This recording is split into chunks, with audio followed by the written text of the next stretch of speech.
Super কাপের final ম্যাচে Barcelona বনাম রিয়াল মাদ্রিদের এল ক্লাসিকো দেখে মনে হচ্ছিল এটি একটি ব্রাজিলের ম্যাচ। পুরো ম্যাচ জুড়েই ছিল ব্রাজিলিয়ান ফুটবলারদের আনাগোনা।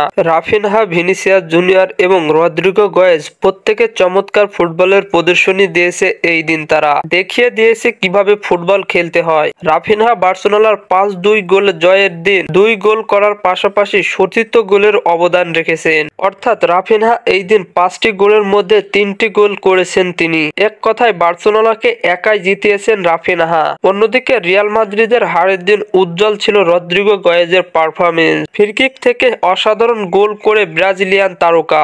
রিয়াল মাদ্রিদের দ্বিতীয় গোলটি এসেছে রদ্রিগো গোয়েজের সেই ফ্রিকিক থেকে। এদিকে ভিনিসিয়াসের পারফরমেন্সও ছিল অন্যান্য। এমবাপ্পে রিয়াল মাদ্রিদের প্রথম গোলটি করেছেন ভিনিসিয়াস জুনিয়রের 52 বল থেকেই। এমবাপ্পের গোলে দারুণ অবদান রেখেছেন ভিনিসিয়াস জুনিয়র। অর্থাৎ সব মিলিয়ে বার্সেলোনা বনাম রিয়াল মাদ্রিদের 7 গোলের অবদানে জড়িত ব্রাজিলিয়ান তারকা 3 প্লেয়ার। ফুটবলের সকল নিউজ এবং আপডেট পেতে আমার চ্যানেলটি সাবস্ক্রাইব করে পাশেই থাকবেন। ধন্যবাদ সবাইকে।